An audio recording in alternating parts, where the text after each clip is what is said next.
Hot అంశాలపై debate news బెంచ్కి స్వాగతం. రాష్ట్రంలో ఒక తాజా పరిణామం అదేంటంటే రాయలసీమ ఎత్తిపోతల పథకం మీద ప్రెస్ కాన్ఫరెన్స్ పెట్టినటువంటి జగన్మోహన్ రెడ్డి ఆ రాయలసీమ ఎత్తిపోతల పథకం ఏంటి, దాని పరిణామాలు ఏంటి అన్నది మనం శ్రీకాంత్ రెడ్డి గారి ఇంటర్వ్యూలో చూసాం. అయితే తర్వాత మీడియా అడిగిన ప్రశ్నల్లో భాగంగా అమరావతి రాజధాని గురించి చేసిన వ్యాఖ్యలే ఇప్పుడు వివాదానికి కారణమైంది.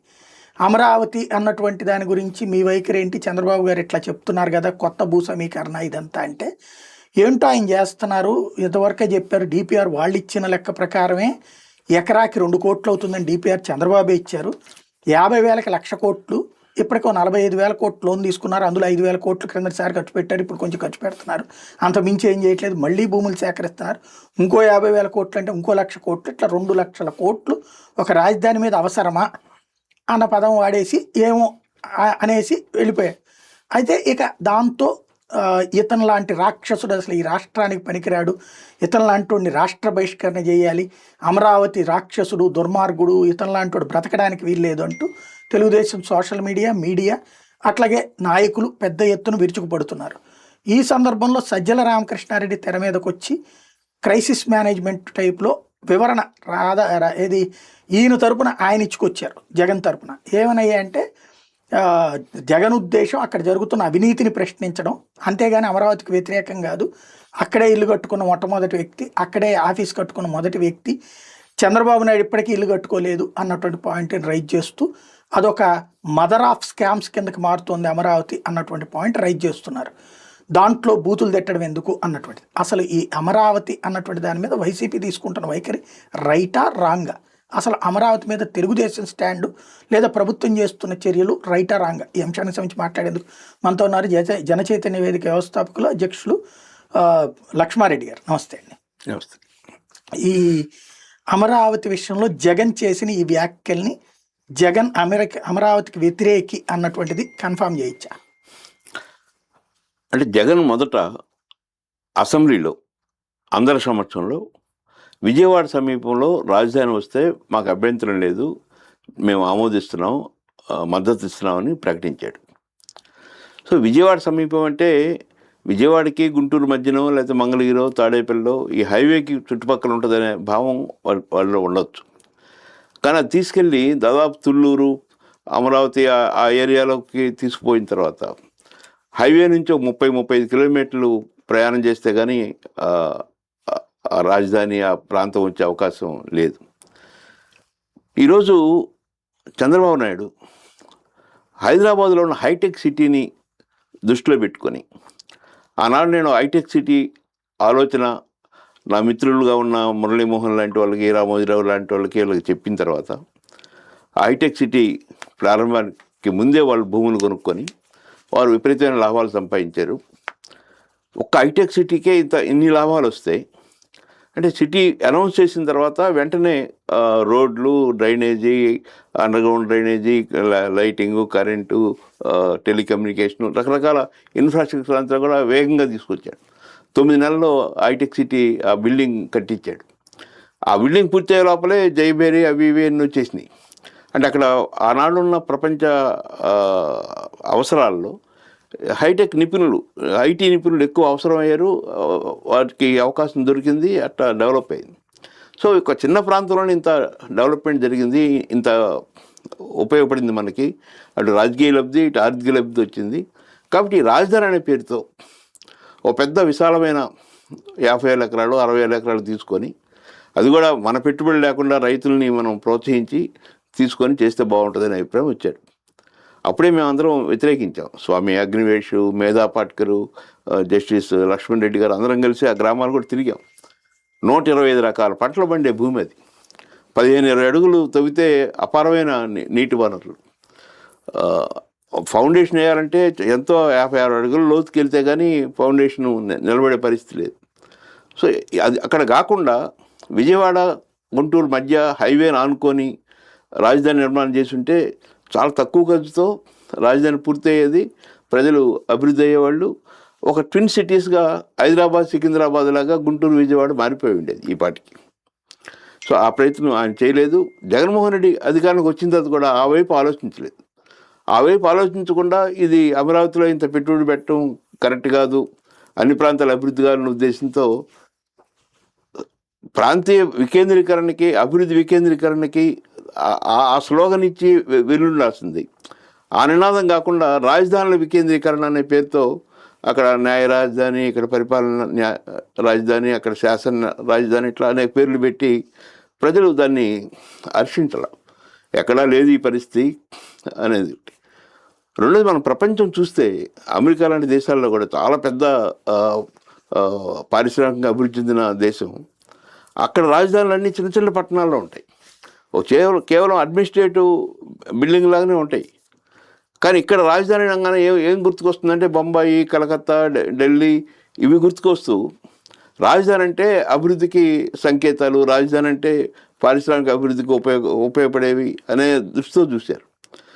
చూసి నవనగరాలని 9 నగరాలని పేరు పెట్టి ఉన్న 54 ఎకరాలని, అంటే రైతుల దగ్గర తీసుకున్న 34,000 ఎకరాలు ప్లస్ ప్రభుత్వ భూమి సుమారు 54,000 ఎకరాలు.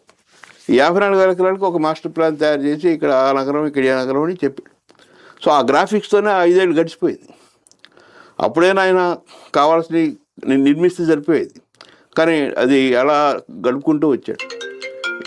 ఇప్పుడు పరిస్థితి కూడా ఏంటంటే అలాంటి విషయాలు చెప్తూ ఉన్నాడు. ఉదాహరణకి రైల్వే స్టేషన్ 1,500 ఎకరాల భూమి కావాలి, 24 ప్లాట్ఫామ్స్ ఉండాలి, 4 టెర్మినల్స్ ఉండాలి. అక్కడ జనాభా ఎంత ఉంది? 1.5 లక్షలు. రేపు విజయవాడని, గుంటూరుని, తెనాలి, మంగళగిరి, తాడేపల్లి, సత్తెనపల్లి, పొన్నూరు ఇలాంటి పట్టణాలను కూడా కలిపితే వచ్చే జనాభా 40-50 లక్షలు. రాజధాని పేరుతో అభివృద్ధి అయిన జనాభా కాదు, లేక అనేక పరిశ్రమలు వచ్చి అనేక సంస్థలు వచ్చి అభివృద్ధి అయినది కాదు. ఈ అభివృద్ధి అయిన ప్రాంతాలను ఇందులో భాగంగా అనౌన్స్ చేస్తే వచ్చే జనాభా 40-50 లక్షలు. ఈ 40-50 లక్షలకి ఆల్రెడీ రైల్వే స్టేషన్లు ఉన్నాయి, అన్ని సదుపాయాలు ఉన్నాయి అక్కడ. కానీ ఇక్కడ ఈ పేరుతో అది తీసుకోవటం. 8,500 ఎకరాలు ల్యాండు రైతుల దగ్గర తీసుకొని ఒక ఔటర్ రింగ్ రోడ్డు చాలా విశాలమైంది, 140 మీటర్ల వెడల్పుతో, 190 కిలోమీటర్ల పొడవుతో. భారతదేశంలో ఎక్కడ ఏ నగరంలో కూడా ఆ పరిస్థితి లేదు. అది తీసుకొని వస్తుందని చెప్పడం. ఓ పక్కన గన్నవరం విమానాశ్రయం ఉంటే దాన్ని కొంచెం అభివృద్ధి చేసుకుంటే దాన్ని ఇంటర్నేషనల్ ఎయిర్పోర్ట్గానే అనౌన్స్ చేశారు. ఇప్పటికేదో 1-2 ఫ్లైట్స్ సింగపూర్ నుంచో అక్కడెక్కడి నుంచి వస్తూ ఉన్నాయి. దాన్ని అభివృద్ధి చేయకుండా ఒక 30-35 కిలోమీటర్ల దూరంలో ఉన్న ఇంటర్నేషనల్ ఎయిర్పోర్ట్ని పక్కన పెట్టి ఒక 5,000 ఎకరాలతో ఇంకొక ఇంటర్నేషనల్ ఎయిర్పోర్టు తీసుకురావాలని ఆలోచన. వీటికి భూమి చాలదు కాబట్టి ఇంకొక 24,000 ఎకరాలు తీసుకుందాం, ఒక 16-17 ఎకరాలు ఒక 7 గ్రామాల నుంచి ఒక 5-6 ఎకరాలు ప్రభుత్వ భూమి కలుపుకొని మళ్ళీ రెండవ దశకి వచ్చేసాడు. సో ఈ క్రమంలో ఏమవుతుందంటే ఒక వ్యక్తి తనకున్న ఆదాయాన్ని, తనకున్న పరిస్థితులను గమనించి ఇల్లు కట్టుకోవాలి. కానీ తనకు వచ్చే ఆదాయం నెలకు ₹1,00,000 ఉంటే నెలకు ₹2,00,000 ఈఎంఐ కట్టాల్సిన స్థాయిలో ఇల్లు కట్టుకుంటే ఆ ఇంట్లోంచి రిటర్న్స్ రావు, అప్పుల పాలవుతాడు.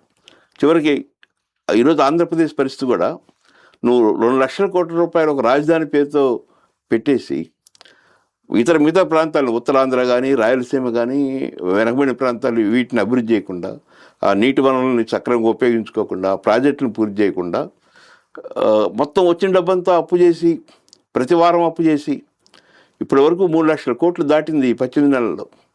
గతంలో జగన్మోహన్ రెడ్డి ఉన్న అప్పు చేస్తే కొన్ని పత్రికలు రోజు రాసేవి, ఇగో ఈ వారం 4,000 కోట్లు తీసుకున్నాడు, 5,000 కోట్లు తీసుకున్నాడు, 3,000 కోట్లు తీసుకున్నాడు, అప్పులు పాలవుతుంది, ఇది వెనుజులాగా మారింది, శ్రీలంకగా మారింది, ఇట్లా రకరకాలుగా ప్రచారం చేశాము. కానీ ఈరోజు 3,00,000 కోట్ల రూపాయలు 18 నెలల్లో అప్పు చేస్తే, ఇంత అత్యధికంగా అప్పు చేసిన రాష్ట్రం ఇంకో రాష్ట్రం లేదు ఈ దేశంలో. కానీ కొన్ని మీడియా సంస్థలు అసలు అప్పు తీసుకున్నాడనే వార్తగా రాదు. రుణ సమీకరణం లేకపోతే అభివృద్ధి ఉపయోగిస్తున్నాడను.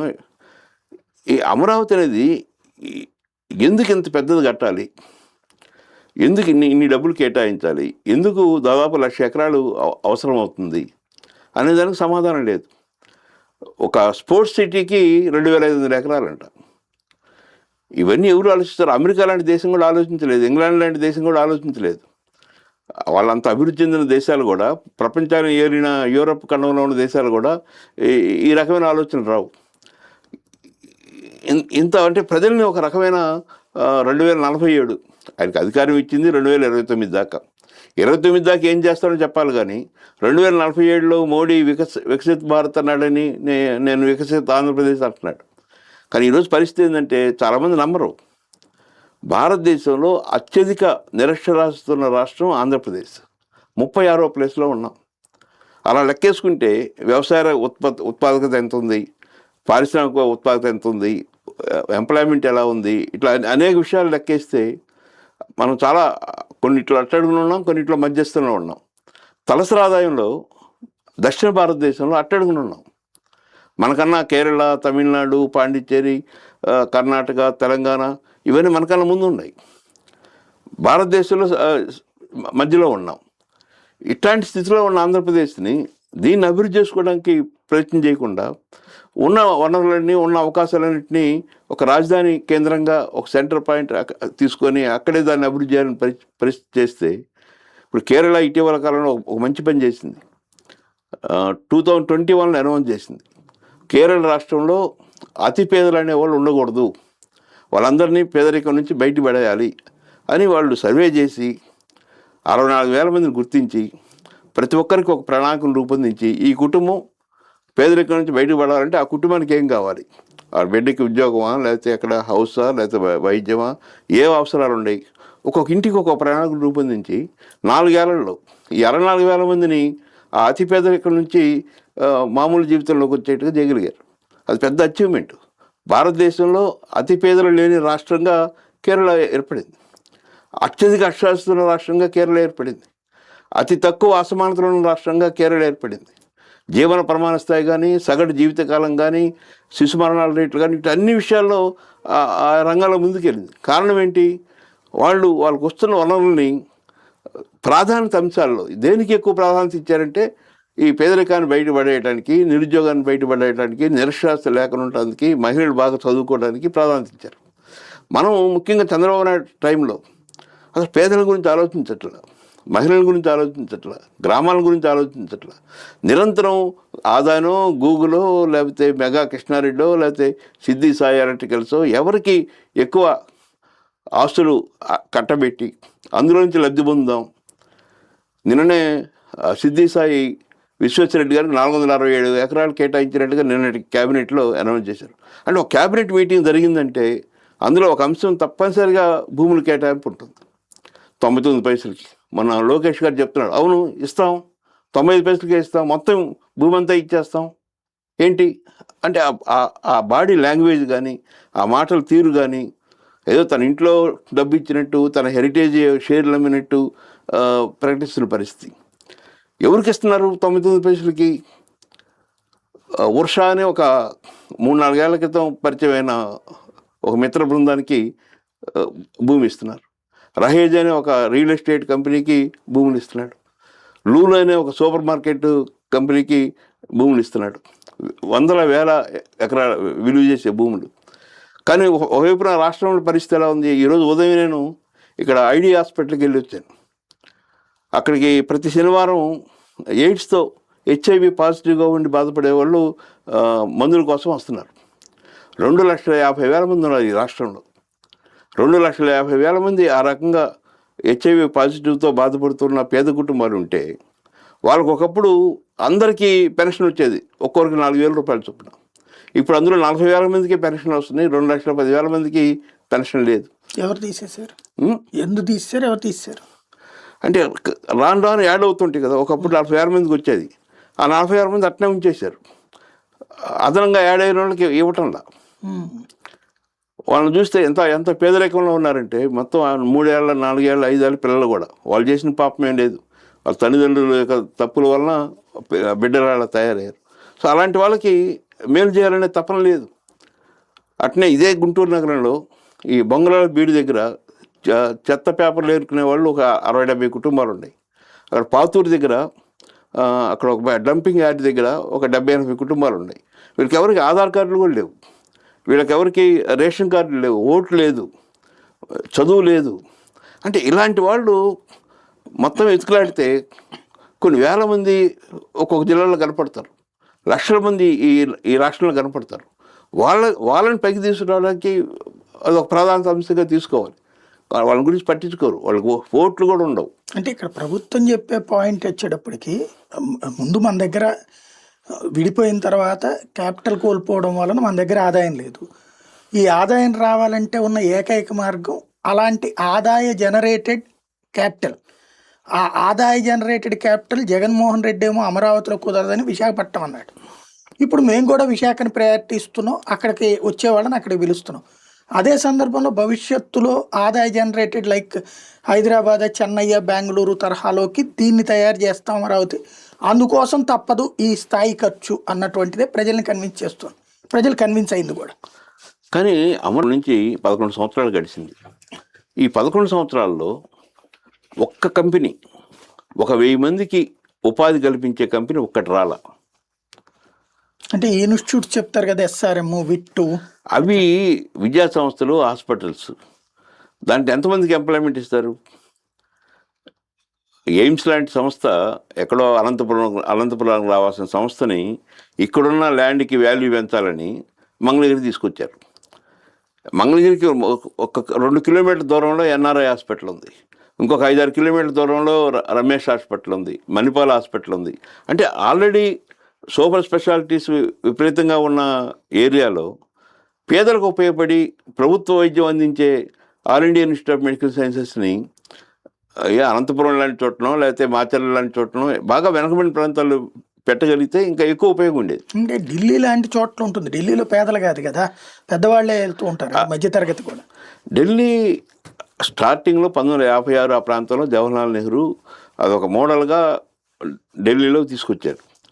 కానీ ఆ తర్వాత ఎక్కువ ప్రాంతాల్లో విస్తరించినవి చూస్తే అన్నీ పెద్ద పెద్ద నగరాలు కాదు, నగరాలకు దగ్గరలో ఉన్న వెనకబడిన ప్రాంతాలని ఎంపిక చేస్తున్నారు. మనకు అవకాశం వచ్చింది, అనంతపురాన్ని అనౌన్స్ చేశారు, కానీ అక్కడ పెట్టకుండా ఇక్కడ తెచ్చిపెట్టారు.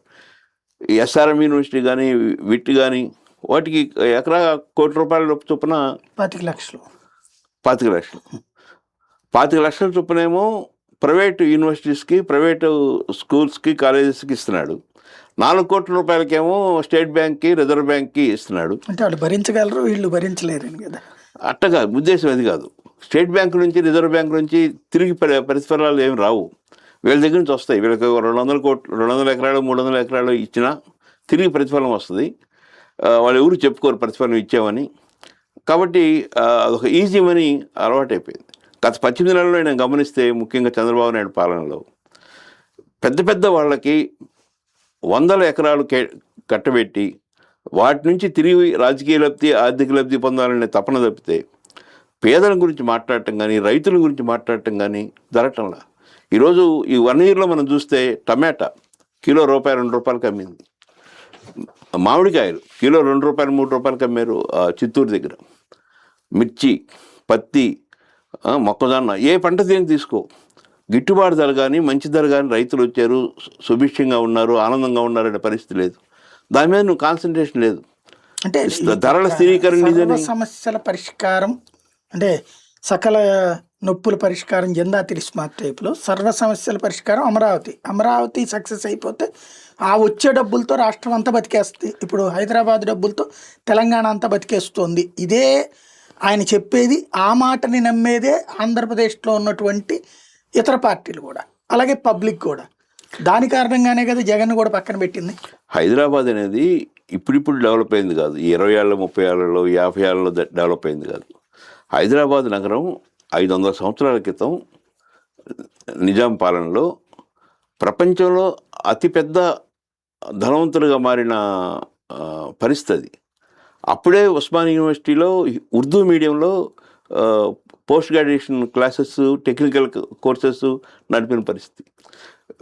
విమానాశ్రయం పెట్టారు, లేకపోతే సికింద్రాబాదు, నాంపల్లి ఇట్లాంటి రైల్వే స్టేషన్లు వచ్చినాయి. ఇవన్నీ ఇప్పుడు 200 సంవత్సరాల క్రితమే డెవలప్ అయిన పరిస్థితి. అప్పటి నుంచి ఒక్కొక్కటి డెవలప్ అవుతూ వచ్చింది, అంతేగాని సడన్గా డెవలప్ అయిన పరిస్థితి కాదు. కానీ అమరావతి పరిస్థితి ఏంటి? కానీ ఈయన అనేది అది కాదు కదా. అసలు అంతకుముందు తినడానికి కూడా అక్కడ ఇబ్బంది ఉండేది, చాలామంది పబ్లిక్ అక్కడ తిండికి కూడా ఉండేది కాదు. నేను వచ్చిన తర్వాత హైటెక్ సిటీ పెట్టిన తర్వాత కనీసం అక్కడ పొద్దున్నే నిద్ర లేకపోవడం నేర్పాను, అలాగే భోజనాలు చేయడం నేర్పాను. అక్కడ అన్నం కూడా తినేవాళ్ళు కాదు వాళ్ళు.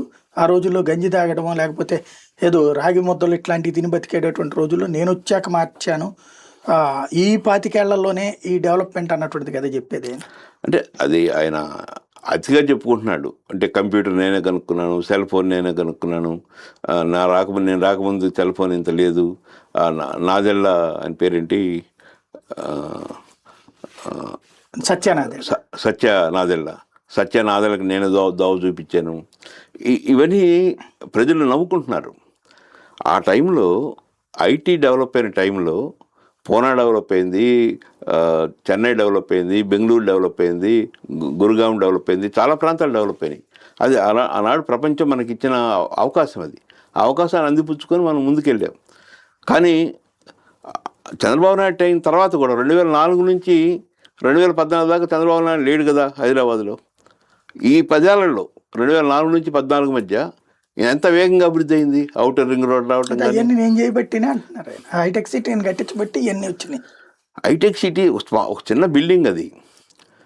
ఇప్పుడు చూస్తే ఇప్పుడు హైదరాబాద్లో ఫైనాన్షియల్ డిస్ట్రిక్ట్ కానీ, నల్లగళ్ళు కానీ, లేకపోతే అక్కడ ఉన్న ఏరియాస్కి వెళ్ళి చూస్తే అసలు అమెరికాలో కూడా ఇలాంటి బిల్డింగ్స్ ఉంటాయా అని అనిపిస్తుంది. అది చూసారా, అది అనేది ఫస్ట్ నన్ను కూడా ఆ రోజున కూడా ఎక్కిరించారు. అది కట్టినప్పుడు ఏముంది ఊరి చివరన ఇదని చెప్పేసి. ఇవాళ అదంతా చూసి అందరికి అర్థమవుతుంది కదా నా విజన్ ఏంటో. రేపు అమరావతి కూడా ఇప్పుడు ఎట్లాగే ఎక్కిరిస్తారు. రేపు పొద్దున అమరావతి ఓ సింగపూర్కి ఎక్కువ, జపాన్కి తక్కువ అవుతుంది అనేది. అమరావతిలో అవకాశమే లేదు. ముఖ్యంగా ఆంధ్రప్రదేశ్లో ఒక విశాఖపట్నం తప్పితే ఇంకెక్కడ కూడా అంత వేగంగా పారిశ్రామికీకరణ జరిగే అవకాశం లేదు.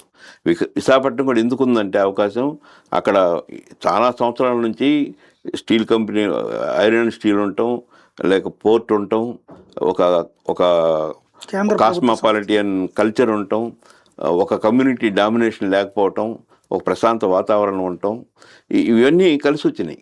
అటు air connectivity, sea connectivity, road connectivity ఇవన్నీ ఉండటం. సో దాంతో అది డెవలప్ అయింది, ఇంకా డెవలప్ అవుతుంది అది. కానీ అమరావతి కానీ నీకు కోస్తా జిల్లాలు అన్నీ కూడా వ్యవసాయ రంగంలో అభివృద్ధి చేయడానికి అవకాశాలు ఎక్కువ ఉండి, వ్యవసాయ రంగానికి సంబంధించిన ప్రాసెసింగ్ యూనిట్స్, ఉదాహరణకి పత్తి నుంచి స్పిన్నింగ్ మిల్ లాంటి స్పిన్నింగ్ మిల్ నుంచి క్లాత్ తయారు చేయటం, లేక టమాటా నుంచి జ్యూస్ తయారు చేయటం, మిర్చి నుంచి కారం తయారు చేయటం, ఇలాంటి ప్రాసెసింగ్ యూనిట్స్కి ఉపయోగపడుతుంది. కానీ ఇక్కడ అంత పెద్ద కంపెనీలు వచ్చి 50,000 లక్ష జీతాలు ఇచ్చే అవకాశం అసలు లేదు. లేదని ఎందుకు గట్టిగా చెప్తున్నానంటే, ఈ 10 ఏళ్లలో ఒక్క పరిశ్రమ రాలా, ఒక్క పెద్ద ఇండస్ట్రీ రాలా అమరావతి చుట్టుపక్కల. భవిష్యత్తులో కూడా రాదు. ఏమొస్తాయి అంటే బ్యాంక్ హెడ్ ఆఫీసులు, లేకపోతే సెంట్రల్ గవర్నమెంట్ హెడ్ ఆఫీసులు, స్టేట్ గవర్నమెంట్ హెడ్ ఆఫీసులు, ఒక పరిపాలనా విభాగానికి కావాల్సిన వస్తాయి, కానీ అంతకుమించి రావు. అంటే ఇక్కడ మనకి ప్రధానమైన సమస్య ఒకటి ఉందండి. మన దగ్గర ఉన్నటువంటి ఆంధ్రా నుంచి ఇవాళ రోజున ఏ ఆడపిల్ల అయినా పెళ్లి చేసుకోవాలనుకుంటే లోకల్గా అమరావతి అబ్బాయిని చేసుకుందామా, బెజవాడ అబ్బాయిని చేసుకుందాం, గుంటూరు అబ్బాయిని చేసుకుందాం కాకుండా హైదరాబాద్ అబ్బాయా, బెంగళూరు అబ్బాయా, చెన్నై అబ్బాయా, లేకపోతే విదేశాల అబ్బాయా, బాంబేనా, గురుగావ. అలాగే ఉద్యోగాలు చేయాలనుకునే ఇక్కడ మన పిల్లలు కానీ వీళ్ళు అయితే అమరావతిలో ఉద్యోగం చేద్దాం, లేదా విశాఖలో ఉద్యోగం చేద్దాం, విజయవాడలో చేద్దాం అనుకోవట్లేదు. హైదరాబాద్ చేద్దాం, చెన్నై చేద్దాం అట్లా. చుట్టుపక్కల వాళ్ళు పలకరించే పలకరింపులు కూడా మీ వాడు ఇంకెక్కడే ఉన్నాడా, హైదరాబాద్ పంపించవా, చెన్నై పంపించవా, అట్లాగా ఈ బోల్డ్ ఉన్నాయి కదా, గురుగావులు కూడా ఉన్నాయి బోల్డ్ అవకాశం. మా అమ్మాయి వెళ్ళింది, మా మేనత్త కోడలు వెళ్ళింది, మా కోడలు ఇట్లాగా చెప్పుకుంటున్నటువంటి రోజు. అలాంటి స్ట్రేచర్ కావాలి అని కోరుకుంటున్న పబ్లిక్కి అమరావతి మాత్రమే అట్లాంటి స్ట్రేచర్ అన్నది చంద్రబాబు గారు పదే గుర్తు చేస్తున్నారు. జగన్మోహన్ రెడ్డి ఈ అమరావతిని కాదని మాట్లాడుతున్నాడు, అమరావతి అట్లా కాదని మాట్లాడుతున్నారు, లేదా మీలాంటి వాళ్ళు మాట్లాడుతున్నారు. కానీ పబ్లిక్ వచ్చేటప్పటికి రైట్ మీరు అన్నట్టు విశాఖపట్నం గ్రోత్కి మంచి పాయింట్, కానీ అమరావతి అన్నది అంతకంటే ఎదుగుతుందన్న చంద్రబాబు గారి మాటలు నమ్మబట్టినే కదా ఇవాళ ఓడించింది జగన్ని. ఇప్పుడు అదే జగను ఈ మాటలు మాట్లాడడం ఒక రాజకీయ నాయకుడిగా ప్రయోజనమా నష్టమా? అంటే జగన్ ఓటమికి అమరావతి ఒక కారణం. అమరావతి లాంటి కారణాలు 100 దాకా ఉన్నాయి రకరకాలుగా. అంటే ఉదాహరణకి అధికారులను ట్రాన్స్ఫర్ చేసినట్టుగా రాజకీయ నాయకులను ఒక 80 మందిని అటు ఇటు ట్రాన్స్ఫర్ చేయటం, ఇట్లా అనేక విషయాలు ఉంటాయి. ఇక్కడ మనం ఇంత డబ్బుని ఒక చోట కేంద్రీకరిస్తే ఉత్తరాంధ్ర ఏమైపోద్ది, రాయలసీమ ఏమైపోద్ది అనేది ఒక సమస్య. రెండవది, ఎవరికైనా పొరపాటున ఉద్యోగాలు వచ్చినాయి అనుకోండి. ఇప్పుడు ఎస్ఆర్ఎంలో ఉద్యోగాలు చేస్తున్నారు. ఆ ప్రొఫెసర్స్ ఎక్కడ ఉంటున్నారు? ఆ చుట్టుపక్కల గ్రామాల్లో ఉంటున్నారా? ఉంటుందా? విజయవాడలోనూ గుంటూరులోనూ ఉంటున్నారు. లేక పెద్ద రిజర్వ్ బ్యాంకు బ్రాంచ్ వచ్చిందనుకోండి ఒక గ్రామంలో, ఆ గ్రామంలో ఉండరు వాళ్ళు. వాళ్ళు మళ్ళీ గుంటూరు, తాడేపల్లిలో లేకపోతే విజయవాడలోనూ ఉంటారు. ఎందుకని? నువ్వు ఎంత అభివృద్ధి చేసినా ఇంకా దాదాపు 30 ఏళ్ళు, 40 ఏళ్ళు, 50 ఏళ్ళు పడితే కానీ కొంత మార్పు వచ్చే అవకాశం ఉంది. కానీ అప్పుడు దాకా అన్ని ఫెసిలిటీస్ ఉన్న నగరాలు చుట్టుపక్కల ఉండటంతో ఆ నగరాలు అభివృద్ధి కావడానికి అవకాశం ఉంది. కానీ ఆ 29 గ్రామాలు అభివృద్ధి కావడానికి అవకాశం లేదు. రోడ్లు వస్తాయి, కాంట్రాక్టర్లు ఉంటారు, డబ్బు ఉంది, బడ్జెట్ ఉంది, అప్పులు తెస్తున్నాం, రోడ్లు వేస్తాం. రోడ్లు కూడా ఎంతెంత రోడ్లు వేస్తున్నాం, అవసరాన్ని మించి వేస్తున్నాం. ఆ రోడ్ల పేరుతో పంట పొలాల్ని ధ్వంసం చేస్తూ ఉన్నాం. ఎవరన్నా 150,000 జనాభా ఉన్న ప్రాంతానికి 140 మీటర్ల విస్తీర్ణంలో వెడల్పుతో 190 కిలోమీటర్ల రింగ్ రోడ్ వేస్తామా? అంటే ఇవాళ కోసం కాదు కదా, 1,50,000 జనాభా ఇవాళ ఉంటారు. బట్ రేపు ఇది మొత్తం కలిస్తే కనుక అంటే అక్కడికి రావాలి ఫ్లోటింగ్ 1 కోటి మంది జనాభా వస్తేనే కదా ఒక మెట్రో సిటీ అనేది. 1 కోటి మంది రేపు రావాలని కదా అక్కడికి. ఇప్పుడు 1 కోటి మంది ఉన్న హైదరాబాద్ని 1 కోటి మంది ఉన్న హైదరాబాద్తో పోల్చుకొని 150,000 ఉన్న రాజధాని ప్రజల కోసం అక్కడ ఇంటర్నేషనల్ ఎయిర్పోర్ట్ 5,000 ఎకరాలు ఉంది కాబట్టి ఇక్కడ ఇంటర్నేషనల్ ఎయిర్పోర్ట్ 5,000 ఎకరాలు పెడతాను. అక్కడ హైదరాబాద్ ఆ స్థాయికి రావడానికి ఎంత టైం పట్టింది? ఇప్పుడు నువ్వు 5,000 ఎకరాలు తీసుకొని పంట భూములు తీసుకొని, నేను ఇందాక నెట్లో చూస్తే ఇప్పటి వరకు 2,000 కోట్ల రూపాయలు రైతులకి రెంట్ రూపంలో చెల్లించారు. ఇప్పటి వరకు ఈ 18 నెలల్లో 70-80 కోట్ల రూపాయలు ఆ చిల్ల చెట్లు, పిచ్చి చెట్లని తొలగించడానికి ఖర్చు పెడుతున్నాం. దాదాపు 3 రిజర్వాయర్లు అనే పేరుతోనూ లేక నీళ్లు వర్షం పడినప్పుడు ఆ నీళ్ళని బయటికి పంపడం కోసమో 100 కోట్లు ఖర్చు పెడతా ఉన్నాం. ఇవన్నీ రాజధాని పేరుతోనే చేస్తూ ఉన్నాం. కానీ ఇదే డబ్బుని నేను ఇందా చెప్పిన ఆ ఎయిడ్స్ రోగులకు కానీ అంటే ఈ ఖర్చు పెట్టి ఇప్పుడు జగన్ చేశాడు, అంతమందికి అన్ని ఇచ్చాడు, 11 సీట్లు ఇచ్చారు. చేసినందుకు ఇంటికి వాలంటీర్ వెళ్ళాడు, సచివాలయం వచ్చింది, రైతు భరోసా కేంద్రం వచ్చింది, ప్రైమరీ హెల్త్ సెంటర్ వచ్చింది, ఉద్యోగాలు వచ్చినాయి. అప్పుడు 1,80,000 ఉద్యోగాలు ఇట్లా వచ్చినాయి. టోటల్ కలిపితే 2 లక్షల ఉద్యోగాలు వచ్చినాయి. మద్యాన్ని ఇది చేసుకొచ్చాడు, ఇవన్నీ చేసుకొచ్చినందుకు అతను ఓడగొట్టారు. మీరు చెప్పినటువంటి పేదలకు ఇచ్చాడు, అతను ఇచ్చినందుకు ఓడగొట్టారు. కాబట్టి అట్లాంటి వాటి మీద టైం స్పెండ్ చేయడం కంటే ఆ పేదలు కోరుకుంటుంది పవన్ కళ్యాణ్ అన్నట్టు, చంద్రబాబు అన్నట్టు, ఇవాళ మా బతుకులు కాదు, ఇవాళ మేము ఎట్టగోలో సంపాదించుకుంటానే, మా భవిష్యత్ తరాలు సెటిల్ అవ్వాలనుకుంటున్నాం కాబట్టి అంటే అందుకని మీరన్నట్టే లేట్ అవుతుంది. కానీ 15 ఏళ్ల లోపు అయితే అది అమరావతిని హైదరాబాద్ చేసేద్దాం, లేకపోతే చెన్నై చేసేద్దాం, బాంబే చేసేద్దాం అని కదా, అలాంటి ఫీలింగ్ వాళ్ళు చెప్తున్నారు. పబ్లిక్ అదే రూట్లో కన్విన్స్ అవుతున్నప్పుడు, ప్రతిపక్ష నాయకుడు మళ్ళీ సీఎం కావాలనుకుంటున్నటువంటిప్పుడు ఈ మాటలు మాట్లాడటం ఒక ఎత్తు, కన్విన్స్ చేయాలి కదా. పోనీ మీరు అన్నట్టు ఈ పాయింట్లు ఇది కాకపోతే ఇంకోటి, ఇప్పుడు సజ్జల రామకృష్ణారెడ్డి చెప్పుకొచ్చారు, ఏదో కరప్షన్ గురించి మాట్లాడుతున్నారు లేదా డెవలప్మెంట్ ఆస్పెక్ట్. ఒక రాజకీయ పార్టీ అధికారంలోకి వచ్చి ప్రతిపక్షంలోకి వచ్చిన పార్టీ పబ్లిక్కి చెప్పాలి కదా, ఇదిగో మా ఉద్దేశంలో అక్కడ ఇంతవరకే కడతాం, ఇక్కడ ఇంత కడతాం. ఇప్పుడు కమ్యూనిస్టులు చెప్పారు, ఇది కమ్యూనిస్టులు కాదు, ఇదివరకు బీజేపీ చెప్పింది, మేము అధికారంలోకి వస్తే కనుక ఇప్పుడున్న భవనాలను అట్లా ఉంచేసేసి ఇంకా భారీ ఖర్చులు పెట్టకుండా రాజధాని అట్లా ఉంచేసేసి పరిపాలన సాగిస్తాం, డెవలప్మెంట్ విస్తరిస్తామని. పవన్ కళ్యాణ్ కూడా మొదట్లో అదే చెప్పాడు, గ్రీన్ క్యాపిటల్ కింద ఉంచుతాం, అక్కడ ఉన్న వాటి ఉంచేసేసి అదనపు ఖర్చు లేకుండా జాగ్రత్తగానే. కానీ వీళ్ళిద్దరూ కలిసి తెలుగుదేశంతో కూటమి కట్టాక మళ్ళీ ఆ 2 లక్షల కోట్ల లేకపోతే ఆ కాన్సెప్ట్లోకే ఓకే అంటున్నారు. వీళ్ళు ఎవరు అబ్జెక్షన్ కూడా చేయట్లేదు. అంటే దే కన్విన్స్డ్ బై చంద్రబాబు. ఇప్పుడు పబ్లిక్ని ఎవరు కన్విన్స్ చేస్తారు? ఇప్పుడు జగన్మోహన్ రెడ్డి కన్విన్స్ చేయకుండా కన్ఫ్యూజ్ చేయట్లేదు. అదే అంటే దాదాపు 69 రకాల పనులు జరుగుతూ ఉండే ఇప్పుడు రాజధాని పేరుతో 32,000 కోట్ల రూపాయలు టెండర్లు పిలిచి కాంట్రాక్టులు ఫైనలైజ్ చేశారు. ఒకసారిగా ఆ కాంట్రాక్టర్ల యొక్క లిస్టు అవన్నీ చూస్తే ఎవరు పొందారు, ఎవరికి వచ్చినాయి, ఏ రేటుకి వచ్చినాయని పరిశీలిస్తే మార్కెట్ రేటు కన్నా దాదాపు డబల్ రేటుకి వాళ్ళకి చెప్పిన పరిస్థితి. అంటే కరప్షన్కి ఒక కేర్ ఆఫ్ అడ్రస్గా మారింది. జగన్మోహన్ రెడ్డి ఏమంటున్నాడంటే విజయవాడ గుంటూరు మధ్య ఆ హైవేకి అటు ఇటుగా రాజధాని కట్టుకొని ఉంటే ఆ హైవేను ఉపయోగించుకునే వాళ్ళం, ఎయిర్పోర్ట్ ఉపయోగించుకోవచ్చు, 2 సిటీస్ డెవలప్ అయ్యేది అనే మాట ఇప్పుడు అంటున్నాడు. కానీ అప్పుడు ఆయన ముఖ్యమంత్రి అయ్యంగానే ఆ ఆలోచనని అమలు చేసి ఉంటే ఈ పాటి ఈ సమస్య వచ్చేది కాదు. అప్పట్లో కూడా విజయసాయి రెడ్డి వీళ్ళు చెప్పారు ఇదేదో టవర్స్ తీసుకుంటున్నాం, రామకృష్ణ టవర్స్ కొనబోతున్నాం ఇట్లాంటి. అవును, కానీ ఏమైందో తెలియదు. ఒక టైంలో ఆలోచన వచ్చింది, కానీ ఎందుకో దాన్ని అమలు అప్పుడు చేయాలి. వీళ్ళు వ్యతిరేకించారు అమరావతి రైతులు. అమలు చేసి ఉంటే చాలా వేగంగా అభివృద్ధి అయ్యేది. ఇప్పుడు ఇంత ఇంత వేస్టేజ్ జరిగేది కాదు. ఈరోజు కనీసం 30-40 ఏళ్ళు కష్టపడితే ఇన్ఫ్రాస్ట్రక్చర్ ఏర్పడుద్ది. కానీ వారు ఆశించినట్టుగా పెద్ద పెద్ద కంపెనీలు వచ్చి ఇక్కడ వేలాది ఉద్యోగాలు, ఒక్కొక్క ఉద్యోగికి 1-2 లక్షల జీతాలు ఇచ్చే పరిస్థితి, ఆ వాతావరణం ఇక్కడికి వచ్చే అవకాశం లేదు. మరి ఎలా అంటే ఇప్పుడు అంటే నేను అనేది మనం రాష్ట్రం విడిపోయే నాటికి ఇప్పుడు ఇక్కడ పుట్టాం, ఇక్కడ పెరిగాం. మన తరమంతా హైదరాబాద్ బేస్డ్ మీదనే బ్రతకాల్సి వచ్చింది. ఇది పెద్ద ఉద్యోగాలంటే, ఇక్కడంటే చిన్న ఉద్యోగాలతోనే బతికేసాం. ఇప్పుడు విడిపోయిన తర్వాత పోనీ ఇక్కడికి వస్తుంది అనుకుంటే ఈ కాన్సెప్ట్ నడుస్తుంది. అమరావతి, విశాఖపట్నం ఇది. ఇక్కడ అధికార పక్షమేమో ఈ విధంగా కన్విన్స్ చేస్తుంది, ప్రతిపక్షమేమో కన్విన్స్ చేసే విషయం చెప్పట్ల.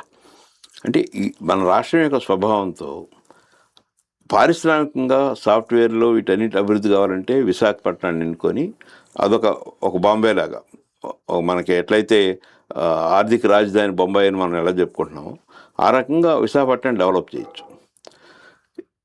తిరుపతి లాంటిది ఆధ్యాత్మిక కేంద్రంగా డెవలప్ చేయొచ్చు.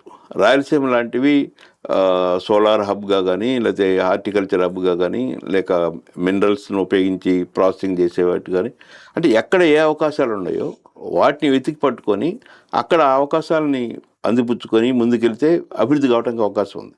కానీ వాటన్నిటిని మర్చిపోయి వాటి వైపు ఏం ఆలోచించకుండా ఇక్కడ 40 అంతస్తులు, 70 అంతస్తులు, 60 అంతస్తులు, 5,000 కోట్లు, 6,000 కోట్లు, 10,000 కోట్లు ఖర్చు పెట్టి పెద్ద పెద్ద బిల్డింగ్లు ఎప్పుడు కడతాము? భూమి లేనప్పుడు.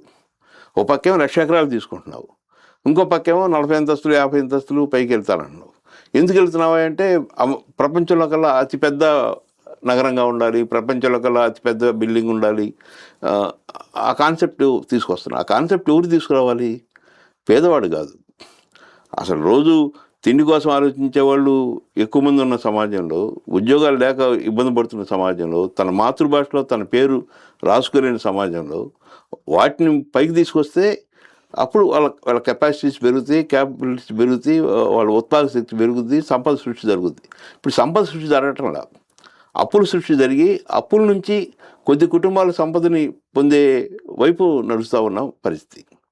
అంటే ఇక ఫ్యూచర్లో ఇప్పుడు పబ్లిక్ వచ్చేటప్పటికి వీళ్ళ చేతిలో పేపర్లు ఉన్నాయి, టీవీలు ఉన్నాయి, మీడియా ఉంది, సోషల్ మీడియా ఉంది, మౌత్ పబ్లిసిటీ చేసేటటువంటి టీం ఉంది, సామాజిక వర్గ బలం ఉంది, 3 పార్టీలు జట్టు కట్టిన ఇదే పాయింట్ ఇప్పుడు నిలదీస్తున్నాయి, నిందిస్తున్నాయి, పాయింట్ రైజ్ చేస్తున్నాయి.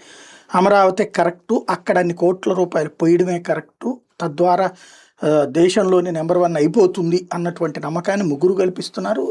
దానికి అంటే చంద్రబాబు గారు కల్పించేదానికి స్టాంపు పవన్ కళ్యాణ్ వేస్తున్నారు. మౌనంగా చూస్తూ ఉండటం ద్వారా భారతీయ జనతా పార్టీ కూడా మద్దతు ఇస్తుంది. ప్రతిపక్ష నాయకుడు అలా కాదు, ఇలాంటి డెవలప్మెంట్ ప్లాన్ అన్నటువంటిది పబ్లిక్కి కన్విన్స్ చేసే ఒక ప్లాన్ ఏమి అతను ఎక్స్ప్లెయిన్ చేయట్లేదు, ఇంకే పార్టీకి దిక్కులేదు. పబ్లిక్కి ఈ మొత్తం భారమా, బలమా, లాభమా, నష్టమా అనేటటువంటిది చెప్పాల్సినటువంటి మేధావులు ఇక్కడ పుట్టి హైదరాబాద్లో సెటిల్ అయిపోయి ఉన్నారు. వాళ్ళు ఇక్కడ గురించి మాట్లాడడానికి భయం. ఎలా ఆంధ్ర పరిస్థితి? తప్పకుండా ప్రతిపక్ష పార్టీలన్నీ ఐక్యమై ప్రత్యామ్నాయం ప్రజల ముందు ఉంచాలి. ఈరోజు అమరావతికి అన్ని భూములు ఎలా వచ్చినాయంటే ఆబ్సెంటీ ల్యాండ్ లార్డ్స్ అంటాం మనం, అనుపస్థిత భూస్వాములు. భూమి ఉంటుంది, భూమిపై హక్కు ఉంటుంది, కానీ సేద్యం చేయడు, వ్యవసాయం చేయడు, ఎక్కడో బెంగళూరులోనో, హైదరాబాద్లోనో, అమెరికాలోనో ఉంటాడు. అతనికి ఇది చాలా అడ్వాంటేజ్గా కనపడింది. తనకున్న 50 ఎకరాలు, 60 ఎకరాలు గవర్నమెంట్కి ఇస్తే ఎకరాకి 60,000, ఇప్పుడు 60,000. అంతకుముందు ఫస్ట్ 30,000, ఇప్పుడు కొత్తగా తీసుకుంటునే దానికి నీటి వస్తున్న భూమికి 60,000 రూపాయలు, ఎకరాకి 60,000 వస్తాయి. అది అఫిషియల్ మనీ వస్తుంది, భూమి సెక్యూరిటీ ఉంటుంది, రేపు భవిష్యత్తులో అభివృద్ధి అయితే అభివృద్ధి ఫలాలు కూడా మనకు దక్కుతాయి. ఈ ఉద్దేశంతో 60-70% భూమి ఈ అవకాశాన్ని అందిపుచ్చుకుందాని ఉద్దేశంతో ఇచ్చేస్తున్నారు. వాళ్ళు ఇవ్వగానే వాళ్ళు కొంచెం ఆ సమాజంలో కొద్దిగా బలమైన వాళ్ళు కాబట్టి వాళ్ళు ఇవ్వగానే ఎకరా 2 ఎకరాలు ఉన్నోళ్ళు రెసిస్ట్ చేయలేకపోతున్నారు. సో వాళ్ళు కూడా ఇచ్చేస్తున్నారు. అలా భూములు వస్తున్నాయి. కానీ ఇదే రైతులు వీళ్ళే కనీసం 5-6 ఏళ్ల తర్వాతైనా ఆలోచించి మనం తప్పు చేసాము, ఏం అభివృద్ధి కావటం లేదు, ఈ 2 లక్షల కోట్ల రూపాయలు ఈ ప్రభుత్వం ఖర్చు పెట్టి అభివృద్ధి చేసిన అభివృద్ధి ఫలాలు మనకు పొందాలంటే కావలసిన పారిశ్రామికీకరణ కానీ జరిగే పరిస్థితి కనపడటం లేదు అని తప్పకుండా ఆలోచిస్తారు. ఏ చంద్రబాబు నాయుడు అయితే అమరావతి నినాదంతో మొన్న గెలిచాడు, రేపు అదే చంద్రబాబు నాయుడు ఈ అమరావతి కేంద్రంగానే ఓటమికి కారణం అవుతాడు. రైట్. అంటే ప్రతిపక్షం దగ్గర స్పష్టత లేకపోతే ఎట్లా? నేను అనేది జగన్ అనేటటువంటి వ్యక్తి ఇప్పుడు ఈ మాట మాట్లాడచ్చు ఈ టైంలో, ఇక్కడ ఒక సెంటిమెంట్స్ రైజ్ అయ్యి ఉన్న టైంలో మాట్లాడచ్చు అంటారు. అంటే మాట్లాడిన దాంట్లో తప్పు లేదు, కానీ కొంచెం స్పష్టత ఇవ్వాలి. ఎందుకు నేను ఇది చెప్తున్నానంటే, ఇదిగో ఈ ప్రాంతం ఇలా ఉంది, ఈ ప్రాంతం అభివృద్ధి చేయాలి, ఈ ప్రాంతం అభివృద్ధి చేయాలి, ఇక్కడ ఈ అవకాశాలు ఉన్నాయి, వాటిని ఉపయోగించుకోవాలి. ఇప్పుడు నీటిపారుదల ప్రాజెక్టులు ఉన్నాయి, దాదాపు 30-40 వేల కోట్లు ఖర్చు పెడితే, అంటే ఇప్పుడు ఈ 18 నెలల్లో అప్పు చేసి అమరావతి కేటాయించే డబ్బుని నీటిపారుదల ప్రాజెక్టు కేటాయించుంటే ఎంత సంపద సృష్టి జరిగేదో, ఎంత వ్యవసాయ రంగంలో ఉత్పత్తి పెరిగేదో, ఎంతమందికి ఉపాధి లభించేదో. కానీ ఆ విషయాలు గణాంకంగా చెప్పాలి. అవి చెప్పకుండా ఇక్కడ ఎక్కువ ఖర్చు పెడుతున్నాడు అంటే ఇతనికి అమరావతి పట్ల వ్యతిరేకత, ఇక్కడున్న ఒక కులం పట్ల వ్యతిరేకత, ఆ కులం వాళ్ళు అభివృద్ధి అవుతారనే బాధతో చెప్తున్నాడు అనే యాంగిల్ చూస్తున్నారు. కానీ అదే డబ్బుని ఇంకొక వేరే రంగాలకు కేటాయిస్తే ఎంత ఫలితం వస్తుంది, ఏ రకంగా ఉపయోగం ఉంటుంది అనేది చెప్పాలి. ఈరోజు చూడండి, రాయలసీమ ఎత్తిపోతల పథకం విషయంలో చర్చ జరుగుతూ ఉంటే స్పష్టంగా ఎన్ని ప్రాజెక్టులు ఉన్నాయి ఈ రాష్ట్రంలో, ఏ ప్రాజెక్టులకి ఎంత డబ్బు ఖర్చు పెడితే పూర్తవుతాయి, పూర్తయితే ఎన్ని వేల ఎకరాలకి నీటిపారుదల అవకాశాలు వస్తాయి, నీటిపారుదల అవకాశాలు వస్తే ఎంత ఉత్పత్తి పెరుగుద్ది, ఎంతమందికి ఉపాధి లభిస్తుంది అనేది ఒక ప్రతిపక్ష నేతగా వాటిని ఎక్కువగా చెప్పడం ద్వారా అమరావతి మీద కేంద్రీకరణ కన్నా మిగతా వాటిని కూడా కేంద్రీకరిస్తే బాగుంటుంది. నేను అమరావతిని వ్యతిరేకించటం లేదు, బట్ దానికన్నా ఇంకా ప్రాధాన్యత అంశాలు ఉన్నాయి అనేది స్పష్టంగా చెప్పగలగాలి. రైట్. అంటే ఇక్కడ జగన్ స్టేట్మెంట్ ఇస్తే ఆ కన్ఫ్యూజన్ క్లియర్ చేయడానికి సజ్జలు వచ్చి మాట్లాడతారు. ఆ పరిస్థితి కరెక్టేనంటారా? అంటే సజ్జలు ఫస్ట్ నుంచి జగన్మోహన్ రెడ్డి యొక్క భావాల్ని మీడియా ద్వారా వ్యక్తపరిచే వ్యక్తిగానే ఉన్నారు. దాదాపు గత 10 ఏళ్ళ నుంచి అదే విధంగా ఉన్నాడు. ఆ విధంగానే ఆయా సందర్భాల్లో ముందుకు వచ్చి మాట్లాడుతున్నాడు. Right, thank you. ఇది పరిస్థితి. ఓవరాల్గా అమరావతి చుట్టూ మరొకసారి ఆంధ్రప్రదేశ్ రాజకీయం చేరింది. ఒరిజినల్గా అసలైతే పెద్ద సమస్య ఏకంగా తెలంగాణ ముఖ్యమంత్రి రేవంత్ రెడ్డి అసెంబ్లీ వేదికగా రాయలసీమ ఎత్తిపోతల పథకాన్ని చంద్రబాబుతో మాట్లాడి నేను ఆపిచ్చానని ప్రకటించారు. రాయలసీమ ప్రాంత వాసులకి పోతిరెడ్డిపాడు ద్వారా వచ్చే నీటిని తీసుకువెళ్ళనీయకుండా అడ్డుకోవడానికని అంతకంటే కింద ఎత్తులోనే నీళ్లని రంగారెడ్డి ఎత్తిపోతల పథకం ద్వారా అవతలకి మళ్లించే కార్యక్రమాన్ని కేసీఆర్ చేస్తే, అంతకంటే తక్కువ ఎత్తులోనే నీటిని ఆంధ్రప్రదేశ్లోకి మళ్లించే కార్యక్రమమే రాయలసీమ ఎత్తిపోతల పథకం. ఆ విషయాన్ని జగన్ ఎక్స్ప్లెయిన్ చేసిన తర్వాతన చివరిలో అడిగినటువంటి ప్రశ్నకి అమరావతిలో జరుగుతున్నది ఇది అని చెప్పడం కాస్త ఇప్పుడు దాని చుట్టూ రాజకీయం తిరిగి వెళ్తోంది. అమరావతి అన్నటువంటిది ఆంధ్రప్రదేశ్కి బలమా బలహీనత? ఇది ప్రతిపక్షానికి అధికార పక్షంలో ఎవరికి బలం ఎవరికి బలహీనత అంటే, ఒకసారి తెలుగుదేశానికి బలం, ఒకసారి వైసీపీకి బలం, ఒకసారి మళ్ళీ తెలుగుదేశం కూటమికి బలమైంది. భవిష్యత్తు ఏమవుతుంది? ఆంధ్రాకి ఇది వైట్ ఎలిఫెంట్ అవుతుందా, ఒక గోల్డెన్ హ్యాండ్ అవుతుందా అన్నటువంటిది భవిష్యత్తు నిర్దేశించవస్తుంది. అది ఆ అనుభవం ఈ తరం చూస్తుందా, తర్వాత తరాలు చూస్తాయి అన్నదే తేరాలి. రాజకీయ పార్టీలకు స్పష్టత లేకపోతే వచ్చే కన్ఫ్యూజన్, పబ్లిక్ క్లారిటీగా అడగలేకపోతే వచ్చే కన్ఫ్యూజనే దీని చుట్టూ నడుస్తుంది.